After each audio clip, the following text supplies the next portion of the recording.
Uh, Welcome to the first panel of the day. And we're going to talk about building a culture of belonging. And you may have noticed something similar about the panelists. They're all friends of ours, and are going to be talking about it from their perspective.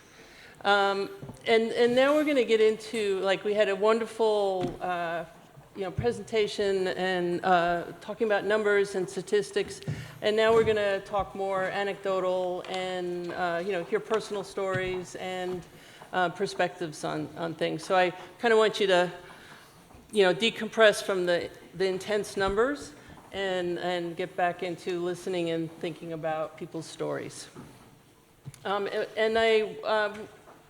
am going to share one statistic before we get started, which is that I read somewhere that when men deliberately get involved in gender inclusion programs, 96% of the organizations see progress in that, or as compared to only 30% when men are not engaged in this work. So it's a really, I think, startling number for us to think about and to realize the critical importance of having the support of everybody, in particular of our male friends, in the work that we're doing and trying to create a community of belonging and diversity and inclusion. So one of the first things, though, that I think we need to talk about is the engagement of men in this work. And in private life, many men, in fact, pretty much everybody I know, will say, they support gender parity, they really believe in it, and yet are not necessarily speaking of it publicly or advocating for it in the workplace.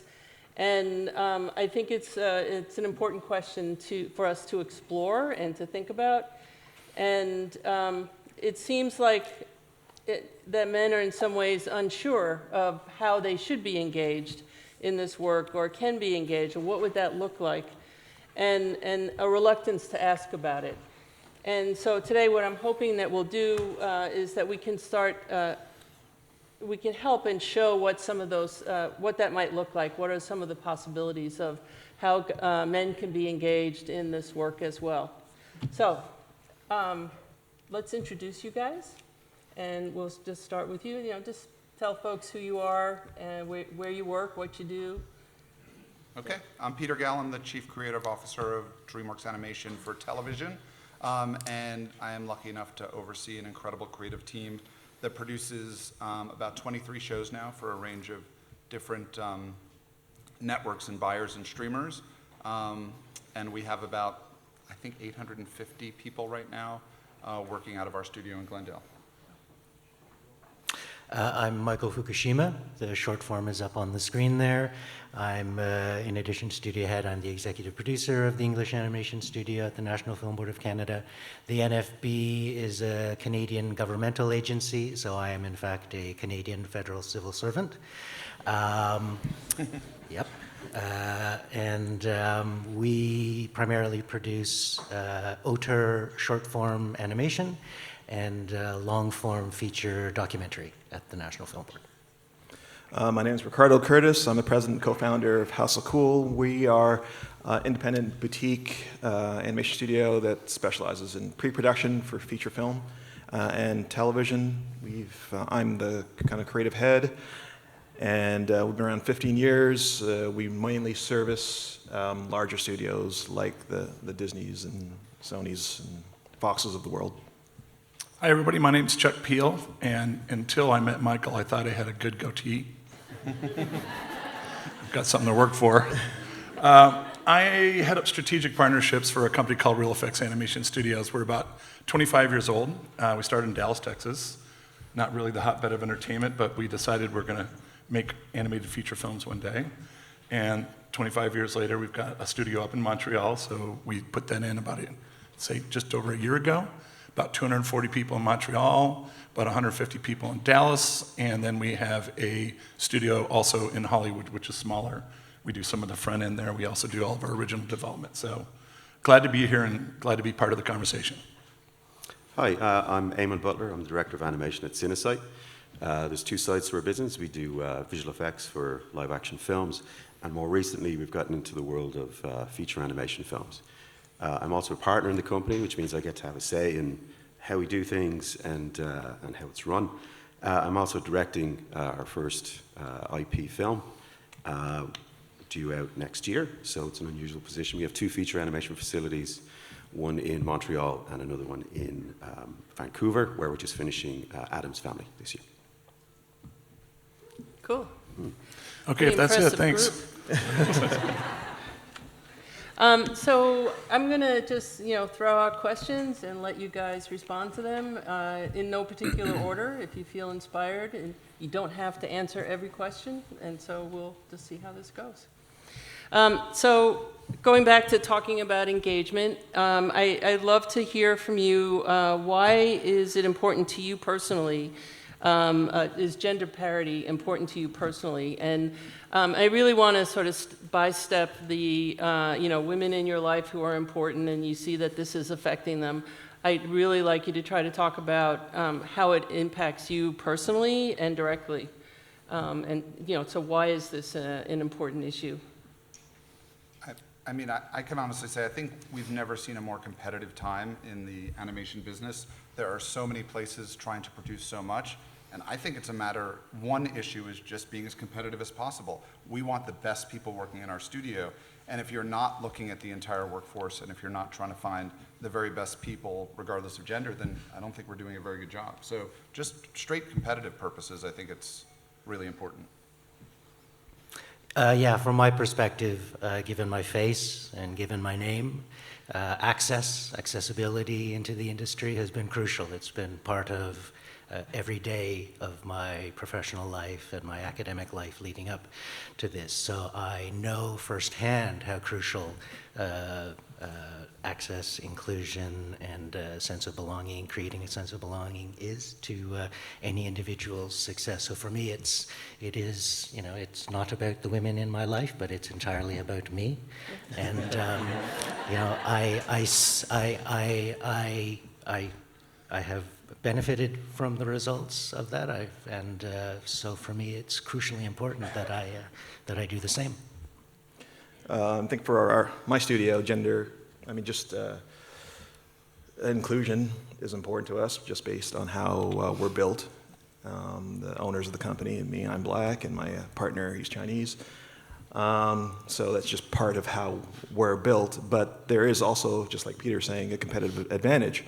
So we deal mainly in pre-production, which is in story and design, things like that. So if we are making films that are only for white males, then sure, we should just only hire white males in that case. But we're not doing that. We're making films for everybody, so it makes sense to have everybody represented. I guess, Peter, I'm going to go with you on that. As an independent studio, we still watch every dollar. We're not a big animation studio with endless amounts of access to funds. And when we started the company, it was the difference between feast and famine a lot. So every decision that we had to make as a studio, whether it's buying a piece of equipment or a new location or a project that we were working on, but most importantly, the people that we were trying to recruit and bring to our studio was super important for us. Those were the investments that we had to make. And our philosophy was try to retain the talent. I think we, not too long ago, saw an average tenure of 10 to 15 years out of our Dallas studio, because what we were trying to do is create a place of belonging, a place that people would be and not want to leave. And we tried to translate that up into Montreal. But for us, I'd say that, when it comes to gender parity, it's just good business. And it's good business for the right reason, which makes it twice as good. And it's a great business choice for us because it brings unique perspectives, different ways of looking at things. And we've continued that as we've evolved up into Montreal as well. So I would say that, probably if I said it in one line and quit talking so much, it would be good business decisions for the right reason. So. I think it takes many hands to make a film, and there's never been more films in production. and it just, there's a huge appetite for feature animated films, but we're all competing for that talent. And I think the broader that talent base is, the better it is for all of us. So that's number one. It also takes many voices, creative voices, to make a film. I think we're more inclusive now as filmmakers, I think, of our talent in terms of finding better stories, telling better stories from different perspectives to help us reach new audiences. And, that's ticking a big creative box for us as creatives, but also as a business, it makes sense to reach out to audiences that maybe we haven't tapped into before. So we want more diversity in the stories that we tell. We certainly do, and I think everybody at this table would agree with that. So we have to do this. We have to face up to the fact that our audience is, 50% of our audience is female. That's huge worldwide. But equally, you've got cultural diversity, you've got racial diversity. There's a lot of really interesting cultural, creative challenges for us, and to have it told from a single gender's point of view just doesn't really make much sense, to be honest. So yeah, I think it behooves us to open up our eyes to getting more voices and more hands to help us make these films. So thinking about Julianne's earlier presentation with the photo of the street and how accidents decreased, pedestrian accidents decreased once they made the streets, the curbs more accessible. Bringing gender parity into your studios and into your workplaces and a sense of belonging, how do you think that would benefit people beyond just the women who are in your studio? I hope that question made sense. Makes sense. I mean, I think it benefits, what we're all trying to do is reach audiences, and in our case, primarily reach kids.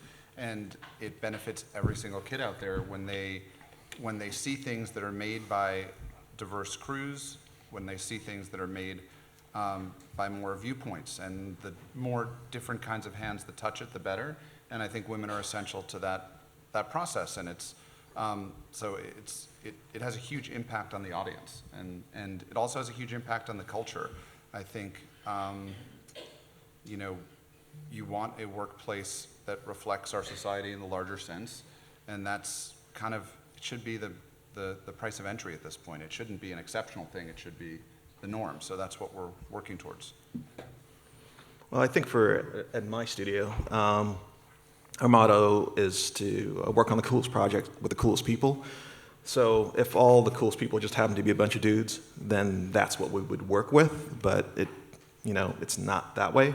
Like one of the silent founders of my studio was my wife, Kate, who happens to not be a dude. And she's pretty cool. And she's pretty cool to work with. So, why wouldn't I want more of that? So, with us going back to the whole kind of diverse nature of the industry, we deal mainly in storytelling. So, for us to have that competitive advantage, we require women. We need women, old women, young women, just women in general. And that goes to say with guys too, old, young, from different races, some gay guys and stuff like that, because you have a bunch of different viewpoints that really helps us create a better working environment. So it's fun, but it's also necessary. Yeah, I'll just follow up on Ricardo. One of the things I didn't know about the zombie guy and his plan to no interruptions meetings, but in the animation studio, there is a policy of no interruptions, and if somebody is interrupted, I always bring the conversation. As the chair of most of these meetings, it's my job. I bring the conversation back to the person who was interrupted. And there's also a culture of questioning that exists in the studio, and everybody in the studio is free to question. They're free to question me directly. They're free to question me publicly in meetings, and this helps the entire studio feel more confident. Feel more confident about their role in the studio, about how active they get to participate, and they know that they're being heard in a public forum in the studio. They don't just have to come to my office privately and speak to me. They can actually stand up and speak. And it changes the nature of a studio. It changes the way people in a studio interact with each other. And you know, developing a sense of belonging is developing a sense of immense self-confidence in all of the people who work in the studio. And you know, this can only lead to good things. You know, sometimes it leads to me being embarrassed in public, but you know, that's life. I've been there long enough, I can take it. But you know, for me, that's the core goal. Actually, sorry, can I jump in? I think that's a great note about confidence. I'm not sure if this answers the question, but you know, the challenges about the future are not just about, you know, gender parity. It's about creating an environment where people can be confident to take part and not feel like they're criticized. It's a huge part of animation to be able to take notes, right? And taking notes means it can be taken very personally, and it's one of the difficult things for juniors in this business, irrespective of the gender, to get used to. It's very difficult to hear that your shot isn't working. And what I've noticed, broadly speaking, in various studios over my 30 years of experience has been that's still a problem for women in the industry for us, and how do we make that a safer place creatively for people to speak up, contribute their idea, and not be afraid of being criticized. It's a very, very difficult thing to do, and I think that's another challenge, not just about hiring enough people. Yeah, but so how do you do that? Because I have an open door policy in my studio too, and I'm always, you know, encouraging everyone to say what they want. But Yeah. you know, it's been my experience that women in particular, they won't step up and say things, even though they know there's an open door policy. So you know, what do we do as, you know, supervisors or owners or whatever to open that door to say, hey, you know, Yeah. say something. You know, it actually means something. Do it. Yeah. I think one of the I think things. it comes on us, actually. Yeah. You know, that's the difficult part. We can say that, and I'm pretty open in our studio as well. I'm a therapist. I'm a guy that people yell at, but also I champion people. And even though I'm in a position of dealing with studios in a strategic role, I'm only as good, and we're only as good as happy people. And so we've had instances, I won't get into details of them, where I know there's something wrong, and it takes trust in me trying to pull something out of somebody that that they want to speak. And sometimes it is a woman that just feels maybe uncomfortable or feels that there will be a little backlash. I think that was in one of the prior presentation. I think that's a very real thing. So. You know, every studio is different, but I think it's that intimate trust that they feel that there's a way to share, and there's not retribution. We need it, or we don't know. But I think it is an interesting question of how you get the best work out of all kinds of people in your studio. And one of the things at Dreamworks we've been pretty proud of is that we've taken, in order to get more women in positions of leadership, we've taken some pretty significant risks. So we have, you know, recently gave a show to a 26-year-old showrunner with very little experience, an incredible storyteller and incredible talent, but very little experience. And what we've learned through that is, you know, taking that risk is a good thing, and that's the first step. But then if you don't support that person in their journey to become the best producer, showrunner, leader, you can't just give them the job and then expect them to figure it all out on their own. Maybe that extraordinary person will be able to do it with no support. But we're trying to start mentorship programs and support those people that we're giving an opportunity to a little earlier than we might otherwise. And then in meetings, if that person, you know, you have to sometimes say, turn to that person first, and turn to that woman first in the room and say, hey, what are your notes on this? You know, you have to give that permission if they're not taking it on their own to show them that they bring incredible value to the discussion. So, Marge, can I add the original question? I love where this all went. By the way, that's awesome, Peter, because, you know, like you said, you got to give it to them, but you got to provide the level of support for success. So, this panel is also about not being Pollyanna and trying to be real. You know, maybe saying some things that are a little bit uncomfortable. You know, for us, I mentioned in Dallas we have a lot of long time, people that have been with us forever. So we've nurtured a really great environment. A lot of people, a lot of women in leadership positions. But we knew we needed to do better. And Donna Henry, I think Donna's right here. Donna's our COO and CFO, so it starts at the top. For 12 years, she's been co-leading the studio. As we looked at Montreal, Donna took the initiative of setting up that studio. And 2 of our 3 key positions were both women. In our first hires, 2 of the first 3. And can I say the number? I can say the number. Come on, that's what this is. We're hovering about 35% right now up in Montreal. Not the best, but I'm just telling you that's where we're at. There's some categories that we're at 50-50. And so the minute that this discussion came up with women in animation, the first thing I did was, I didn't know my numbers. I thought things were going really well. I did. The studio was, everybody seemed to be happy, but you got to get out of the clouds a little bit and drill down and know your numbers. And so we've got to get our numbers in Dallas have to be better. Our numbers in Montreal, I think, are a solid place, and we're going to try to continue to grow that. So we're making commitments and kind of like a restart up in Montreal, and then that with Dallas, I think, is just going to help us as we go forward. So I think that's important for us. We'll continue to try better, do better. Cool. Well, I do want to try to talk a little bit about, and thinking about, you guys clearly are great allies and are obviously speaking publicly about gender parity and enacted in your companies. But there are a lot of other men, and we need many people supporting us doing this, who are reluctant and maybe fearful of being the one in the environment to speak up or to bring the subject up. Do you have any thoughts as to why that might be, or what the experience is, or have you seen or personally experienced any kind of punishment or penalty for speaking up in favor of gender parity? Even if you have to go back a few years? The advice I would give those men is to use it. I would just say man up, because if you're afraid, I don't even understand the concept of that being afraid to just say we need to hire more women. Is that the fear that exists out there? Maybe I don't understand it, because I'm lucky enough. My boss is a woman. My boss's boss is a woman. Of the 5 people that report to me directly, 4 of them are women. Our entire leadership team is mostly women.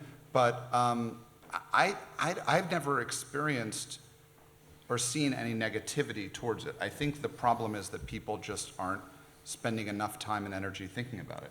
So it's not just a come to a panel and then talk about it and go away. But I it think needs to be every day. But that's what I'm talking about, is the thinking about it. That's the raising the question, raising the issue, because it does tend to, that's like the number one thing that women in animation, I feel like our job is to continually beat the drum, continually to remind people that this is something that we need to think about and we need to take action. Or you end up in situations where you look at your numbers and you go, wow, they're not as good as I thought they were, right?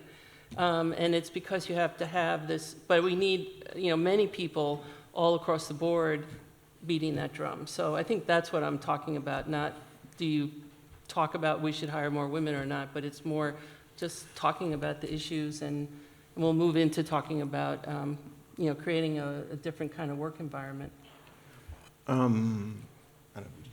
Maybe it's not fear, maybe there's other reasons why it's not something that people think about.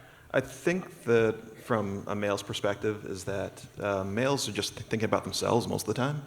So like the whole concept of, we got to think about gender parity is something that we think, yeah, that's great, we should do that. But most of the time we don't think about that. We're just thinking about what we want.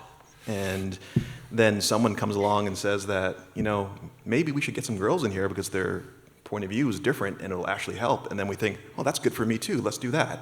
So it's not that, at least most of the guys that I work with, we're not purposely trying to say that, women aren't good, let's not work with them or anything like that. It's just that we just don't think about it. So, as a leader in my business, it's my job to actually think about that and say that to the, the rest of the management team, saying that, Okay, if we go back a few years, when we first started the business, or when I first started in the business 25 years ago, I mean, gender parity would be impossible because there just there weren't enough women actually in the business. So, but now it's different. It becomes something that we can actually do, and if we pay attention to it, it can actually happen. I think the USC folks hit the nail partly on the head, or very much on the head, when they talked about backlash. I think there probably is a bit of fear of backlash from the middle-aged male white directors who now, may not get an opportunity for the next 5, 6, 7 years to direct because things are changing, because corrective actions are happening. That's probably, I can imagine that feels like a risk. I don't think it's a risk. There's Julianne talked about the unconscious bias, or I can't remember which bias it was, but where you, somebody just makes the assumption that that kind of film, directed by that kind of filmmaker, is not going to succeed because the last 2 films directed by a person like that didn't succeed. There's no statistical evidence to prove that, but there's a bias against that. So I think, we just, as Julianne and as the USC researchers are saying, we just have these quite set in concrete primordial prejudices within ourselves, all of us, and within the industry, that just have to be cracked open, broken open. And I think if, I've been at the board, the NFB, for 30 years. I'm at the top of my career. I really don't have anything to worry about speaking up. But I can imagine that a young male executive, maybe in his 30s, comes in, he's starting up, he sees something, he sees a future ahead of him. He's going to be reluctant to risk that future on something he thinks is uncertain. But my response to that is, you're in a position of power, and you have a social responsibility to use that power for the benefit of the collective. And Why do you think that he might see it as a risk? because there will be that backlash. He will be, if he has an open door policy like Ricardo, 6 of those 45-year-old male white directors will walk into his office and say, "What the hell? I had a project in the pipeline and you terminated it for her." He's not going to want to confront those 6 or 7 directors who come into his office. And he's not, maybe the CFO will come in and say, "Well, do you have the statistics to prove that this is going to be successful?" And maybe he hasn't done his homework, so he doesn't know. He's just going to be uncertain. But, you do your research, if research is what's needed. Pull up the USC study, and then you just stand by your convictions that the collective good needs this work to be done. I think he's on to a really interesting point here, which is, I can imagine a situation where we would have a male showrunner who wants to start staffing a show, and maybe he's selected all board artists that he's worked with before, and they're all men. And then we have no problem taking that on a little bit, but there may be an exec one level down who doesn't want to take on that fight with that showrunner and possibly create a rift with talent. And so they may be a little tentative about either taking it on directly or raising it up in the organization. Luckily, we have enough scale, so I think if we do have a situation like that where a show is heavily male, we can counterbalance it by creating different opportunities. So on She-Ra, for instance, our writing room was entirely women. Our directing team was entirely women. So for a long time. So there's a lot of opportunities to do that within a large organization, but I can see that if you're an organization tackling one thing at a time and you have an important director, and then there may be a talent management aspect to it. I'll go a little bit of a different direction, but it's echoing where you guys went, Michael, especially as you took it back to the USC report. Whenever you're doing something profound, whenever you're making changes, change means something that has always been is changing. That's uncomfortable. Fear is the mind killer, and especially when you're comfortable in the way that things have always been done. And I think, and I've observed it before, which is if, I think there's a lot of individuals that are men that feel that just because you stand for something means you're going to stand against something else, because they can't get past that point. They're looking at the loss and not the long-term gain. We're human. Everybody does that at some level. A little bit what you're saying at the level of directorial opportunities. For us as a studio, we're building animation department, lighting department, et cetera. They're generally collaborative, but I think at the very basic level is if you can get past that, and I think the idea is that, get out of that fear factor and get into the longer term view of how you build a studio. And we're trying that every day we can. I just think that there's, in some areas, it's a challenge to, people think that this is a threat to my job. So. Yeah, to Chuck's note, I think change is really hard. Especially if you're successful as a company, or as an artist or as an individual, and you've got mileage, got years under your belt. It's very hard to accept that, I need to change now. Why? I've had success. I'm creatively successful, financially successful.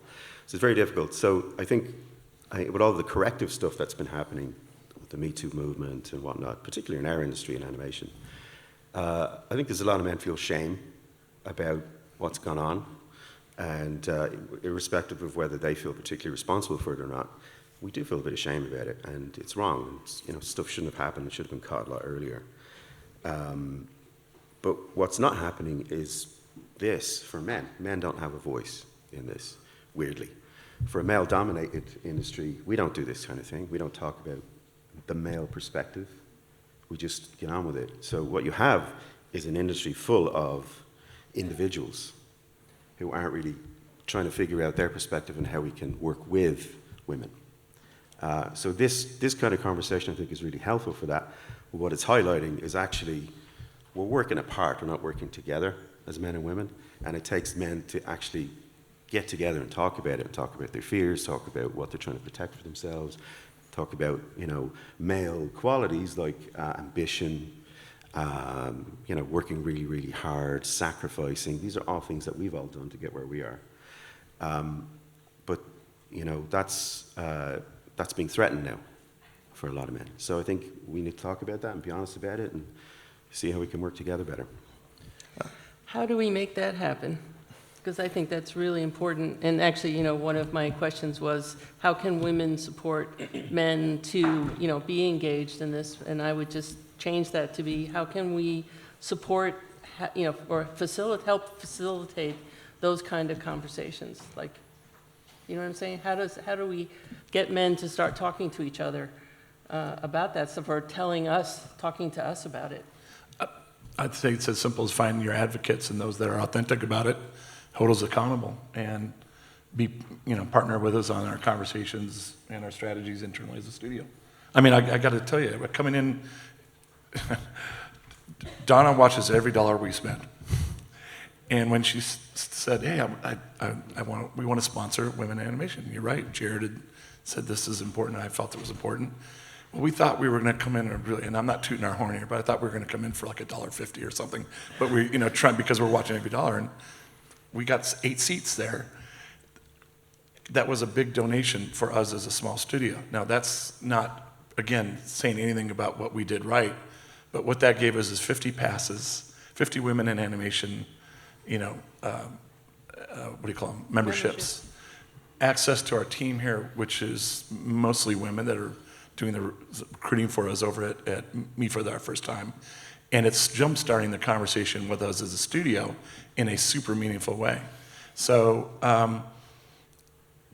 keep us accountable. That's hopefully, I'll have a better report on how we're doing next time we get together. So I would say that, if we're talking about advocacy here, for most men, I think we got to start with awareness. Because, that's advocacy is kind of the next level. And for the most part, if I were to make an analogy to it, I'll take one of my experiences. So just replace, sexism for race. in the story. So in the late 90s, I worked at a large studio known for making toy movies. And security got called on me because they said there's a black man in the studio. And so it was just like, I got defended by a bunch of people there. So, but the whole thing was, were they racist? Was that a racist act? Well, yeah, it was. But are they racist? No, they weren't, because they're habitualized to that idea, and that's what they're accustomed to, and nothing's ever changed. And now things are changing, so they see it differently. And I think it would be the same way for women in animation in our studios. Is like, first we got to make them aware of how the structure of the studio, how many women are in it, what they're actually bringing, and then we can start being advocates for it. Yeah, I think it's tuning into the frequency. Anybody bought a new car lately, like a Volkswagen Bug or something? A friend of mine bought a Beetle, and she goes, "No, I look everywhere, and everybody's got a Beetle." Well, did everybody just buy Beetles? No, they were there, but you get tuned into the frequency of the thing that you're focusing on. And I think that's echoing what you're saying, is that this is the frequency that we're happily tuning into, and it's something that you got to just keep advocating, talking about, and doing, and you'll keep seeing beetles everywhere. I think you have to allow for human nature and be tolerant. I think that's what's missing right now. I think it feels very unsafe to be a man in this business, and to say, even open your mouth feels really unsafe for a lot of men, particularly because of the level of punishment that's going on. A lot of men are afraid to say anything. So, in as much as we need an environment to be safe and encouraging and nurturing for women, we need the same thing for men right now. And we need to sort of take the steam out of this and allow people to talk and communicate in a way where they can be allowed to make mistakes or have opinions, and give people room to change. That's what really, I think, a good studio should be, tolerant. And I think it will take time. It's not going to happen overnight. And it's not going to happen with the type of culture that we're seeing on social media, where it's extremely aggressive. That doesn't help, I think. So yeah, a little bit more tolerance of both sides would be, I think, a really good way forward. And then it's just talking and communicating and making sure people are respectful. That's really important. I think tolerance is obviously, we should be tolerant of a lot of things, but I also think men have a responsibility to speak up to other men and to not tolerate sometimes the language of, I have trouble with men talking about opportunities being robbed and taken away from them, because I think there's enough opportunity out there, and it's time to not, you can be nice to people, and you can express sympathy, and you can try and show them that you care about their career, but at the same time, I don't think we can long-term kind of tolerate that a little bit, and men need to speak up to other men also, and not allow things to be said that kind of create toxicity in the environment. Yeah, it's 2019. Jesus Christ. Yeah. Exactly. I'm sorry. I may be out on the radical fringe on this, but there are certain things in the world today that deserve a zero tolerance policy. Mm-hmm. Racism deserves a zero tolerance policy. Racist acts, racist words, racist language. Sexism, sexist words, sexist language, sexist actions in a workplace that is not intended to be a sexist workplace need to be called out, and they cannot be tolerated. Mm-hmm. And I apologize if that means half of a studio has to be fired, but if it means half of a studio has to be fired, then half of a studio has to be fired, and you're going to replace them with 30 people who share your progressive and forward-thinking philosophies and beliefs. It's 2019. Mm-hmm. It's we can no longer tolerate this kind of behavior. I apologize for saying that, but we just can't. I think you're correct in that, and I think it's the attitude of guys of just seeing things and not saying something about it, because I think that we kind of lump in the whole idea of sexism with, working with someone who's an asshole. It's just like, yeah, that guy's a jerk. It's okay. I'll keep working with him. Where it's just like, oh yeah, well, he's sexist. He's like, yeah, that guy's sexist, but it's okay. Well, that's not okay, and we got to make sure that we let those people know or get rid of them. And it's not just in kind of a hiring decision. I think it's in a lot of creative decision-making that happens in the studio. I was in a meeting recently with an animation soup who was describing choices about, he said, well, you know, she's really feminine, so we're going to animate her this way. I said, what does that mean? What do you mean by feminine? He's like, you know, like real, like a woman. I'm like, no, what are you saying? Like, use grown-up words. Is she incredibly forthright? Is she shy? Is she excitable? Is she challenging? Is she, like, what words? They're actual words. And so I think we need to challenge those stereotypes at every level of the creative process in order to create the change. They meant curvy, right? He actually said at one point, you know, like a real, like, Southern belle. I'm like, no, what does that mean? Yeah. So, yeah, it's... Layering it on top, Yeah. another layer. But I also think that it's also a matter of, you know, taking the opportunity to understand women better, you know, in our choices and, you know, why we do things and whatever. So it's like, I mean, another analogy would be like, you know, when guys date, you know, is she going to be good looking? You know, is she a good conversationalist? All this sort of things. Women, when they date, you know, is that guy going to rate me? And a guy would never think that, right? So we have to understand, you know, why they're making decisions, you know, what's going to help them feel more comfortable, that sort of stuff. You know, one of the big things that came up, which you sort of talked about, and I kind of expect I might know what the answer will be, but it's a question that just keeps, I want to say plaguing us, but that's probably not the right spin on it. But, you know, that we keep thinking about, which is you know, in going for the concept of belonging and creating work environments where everyone belongs. And you have people, in particular, you know, I got to read my long list. Hetero, cis, normative, able-bodied males feel excluded or villainized in these conversations. And let's take out the thing of, you know, they feel like their jobs are threatened. Let's just say they're entry-level people who are coming in, who are seeing opportunities being given to other groups of people. How do we build a community or build a work environment where these people who also are not to blame for who they are may not feel completely welcome? You know what I mean? Yeah, well, I mean, it is, one does have to practice balance. I mean, I can be out there on the fringe if I want, but, you know, I do still practice some amount of balance when it comes to that. And, you know, to use your example of an entry-level position, an entry-level position is, you know, it's a leap of faith by me, the studio head. And so, you know, I can say, I'm going to take a leap of faith on every one of those entry-level positions. It's a leap of faith. I have no idea if this person is going to work out or not. And, you know, 2/3 of them, I will take the leap of faith on folks who have historically not had a chance in the studio.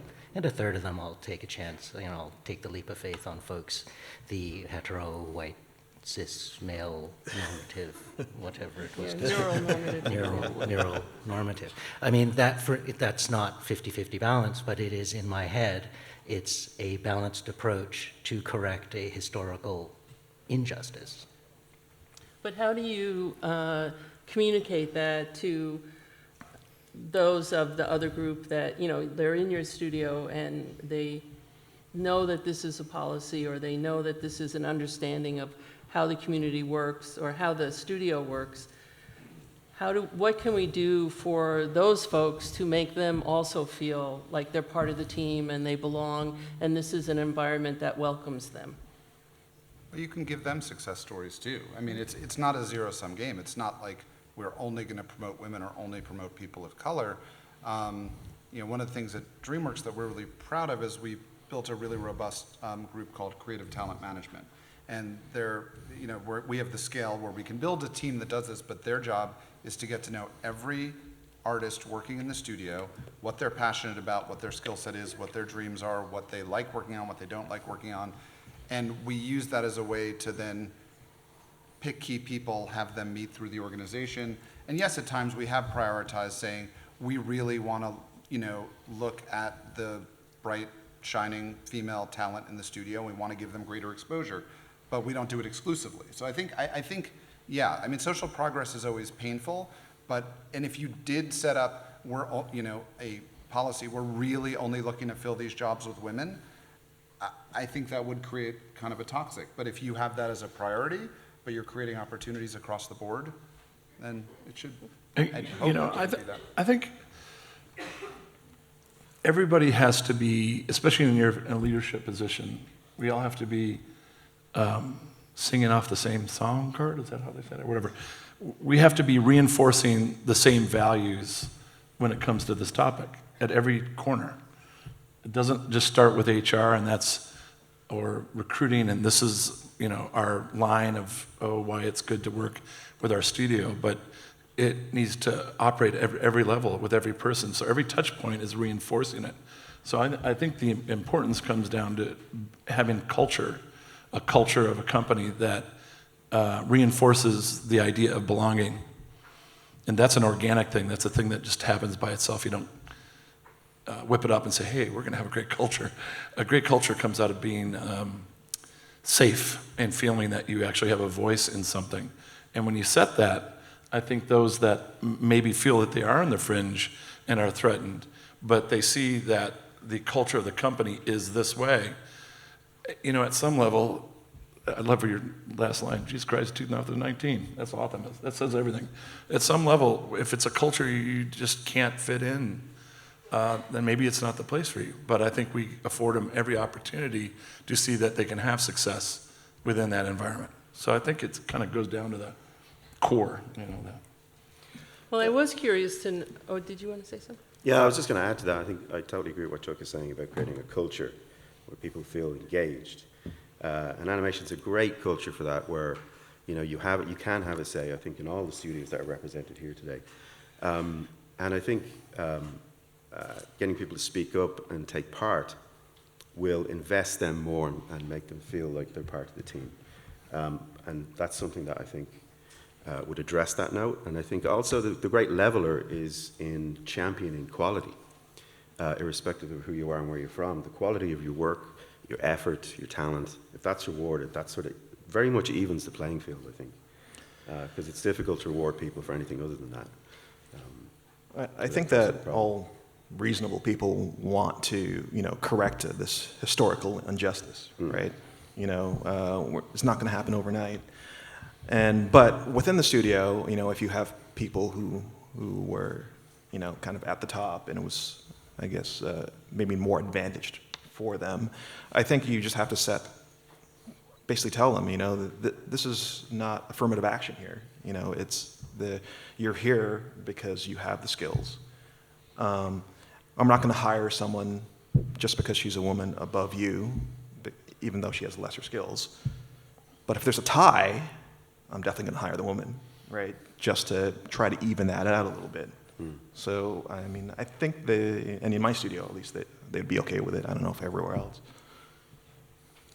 One of the questions that I was going to ask earlier, which we started to touch on, is how does culture get built in a studio and in a work environment? I mean, I don't think it is just a magical thing. I think there are, concrete things either that go into that. And so what's been your experience? You've all worked in many different kinds of places. I'll add, since I kind of hit on that a little bit, Yeah. maybe the part two of that is, I love food. I don't know if you know that, but so here we are in wonderful Annecy, and we're getting our dose of bread and beer and cheese and all these incredible things. And there's something that is common. There's a secret sauce to all those. And it's a different kind of a culture. It's yeast. It's a fermentation process. And if anybody cooks or is a chef, I'm not, but you just got to get out of the way of it. The more you jack with it, the worse it gets. You got to let the yeast rise and put it in a little warm spot. And my mom would say to me, quit pinching the yeast roll on top of the fridge, or leave the cheese do what cheese does. And I think that's culture in a company. I think it's a good way to view it, is that I don't think culture can be created. We've had an executive from a major studio come to our studio a long time ago and was very enamored by kind of the spirit in Dallas. You know how it is. You just walk into a place like your place or any of these places, and you can kind of feel it. It's palpable. And the question was, how did you create this? And we said, no, we didn't. Just happened. No, really. And I would argue that culture, if it ends up on a checklist in senior management, or if it ends up to be a to-do item, you're already behind. Culture comes and is directly related to having a sense of belonging, to feel like you have a voice. And I think that's super important if you don't feel like you can contribute.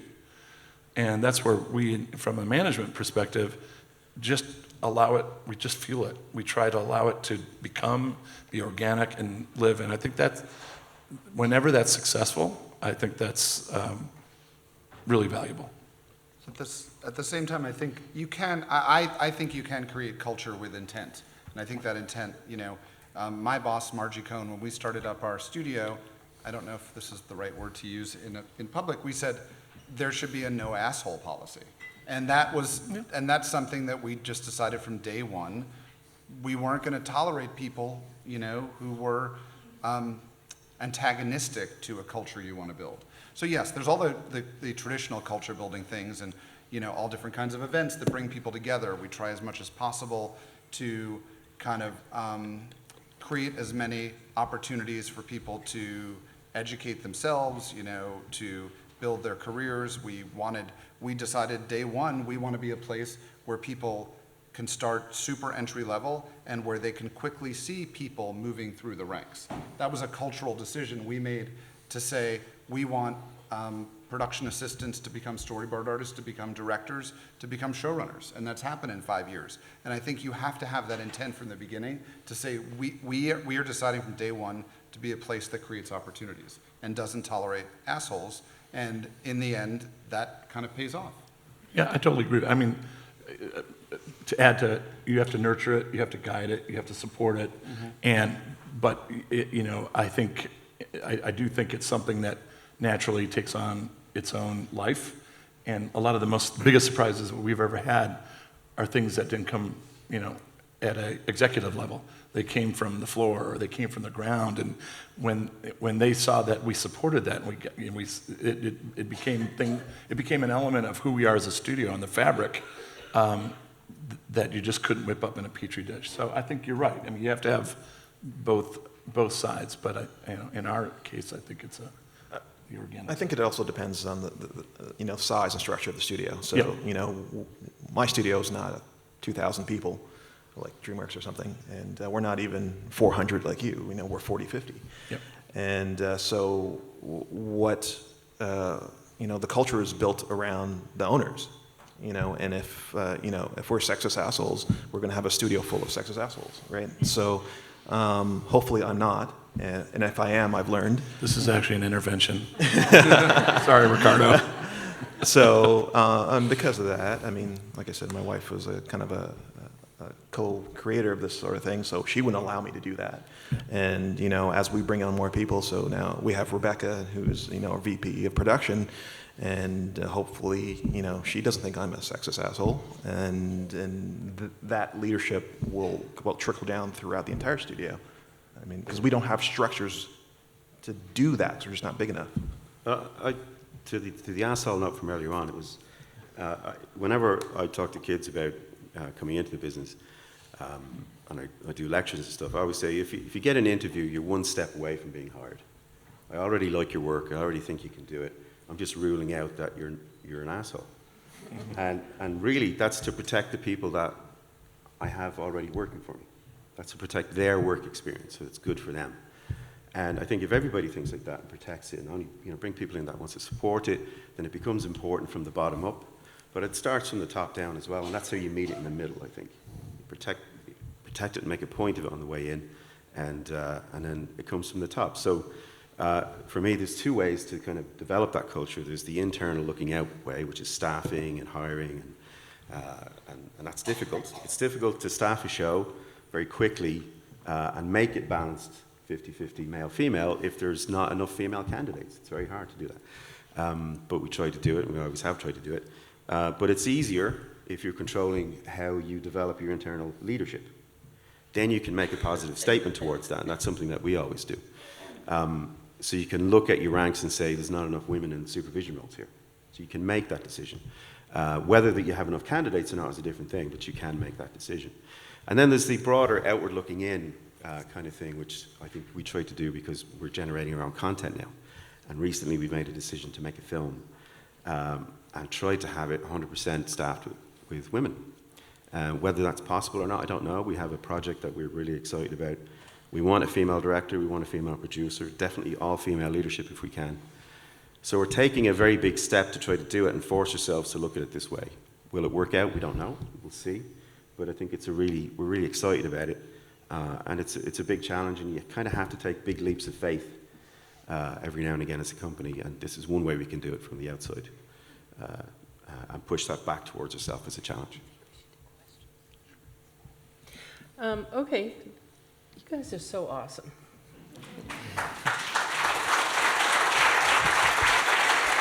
We are going to open it up to some questions. We have about 5 minutes. So, are there any questions out there? I can't see. Yeah, there's one Oh, over here. there we go.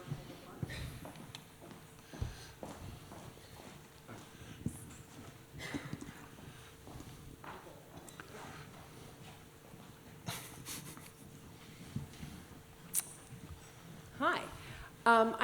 My question is to Peter. When you said that 26-year-old showrunner, is she the youngest showrunner you've ever had? Yeah, So you've never had a guy showrunner that young? No. Because to me, one of the things, and that's great, and that's a great opportunity that you gave, is I feel like language is important. Because also when I think we talked about if there were 6 guys with projects and you gave it to a woman, guys would be grousing because it felt like it went to the woman because she was a woman.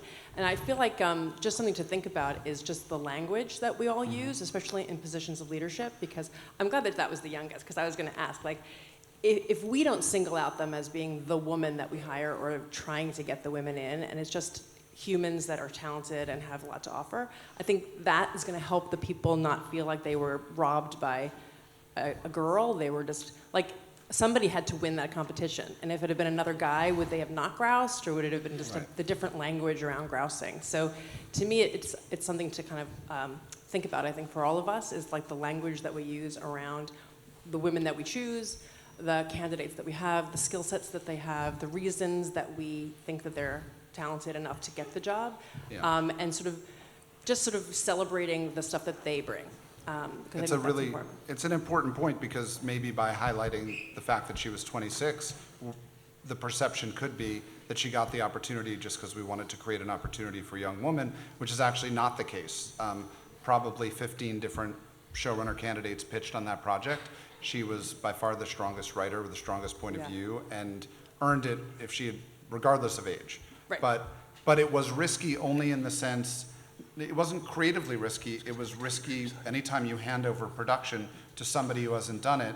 And I think we would probably take the same risk on a 26-year-old man who was incredibly creatively promising. But I just know that, one of the things that's been plaguing the business is this idea that there aren't as many women with as many years of experience. Sure. And so that decision becomes one, you have to take that risk more with women. Right. Because there will be just sheer years of experience less. Absolutely. And I'm not saying that you would do this, it's just, it seems like the discourse, if it had been a young man, you might say, oh my God, he's a phenom, Right. he's so young, and yet he's getting this great opportunity, and so the conversation just changes. And so I think it's important for all of us to be sort of cognizant of what the conversation ultimately is. But anyway, great. I look forward to seeing her show. It's Shira, it's already out. Oh, there you go. Well done then. Yes. Excellent. Other questions? Hello, I'm over here. I wanted to ask, how will you incorporate culture to a global audience? Because Sorry, you have to fill us in a little bit more. I'm not sure what the question is. I see the trending in film and television, and it's going towards a more global audience. So how would you incorporate, universal and global culture? I'll start with one. I think there's a lot of things that contribute to that. I wish I knew what our statistics were, and I'm not a math guy, but our Montreal studio, which is 240 people, do you know how many countries are represented? Donna? You know what? I'll get that information.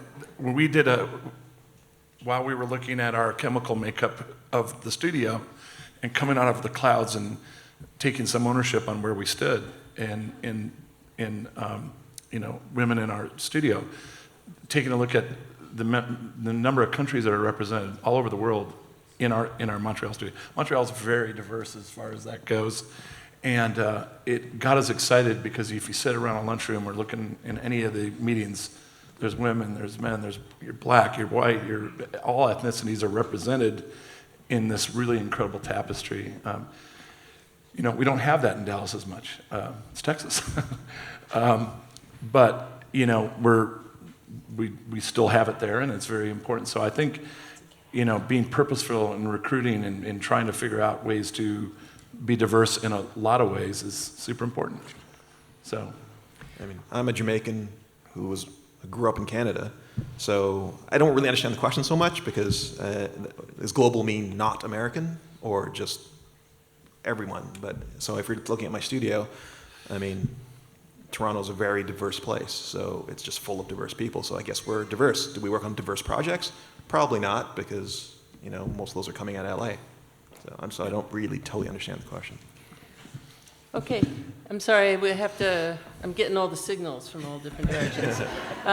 But thank you, gentlemen, so much for spending the time with Thank you, us Marge. and sharing your perspectives.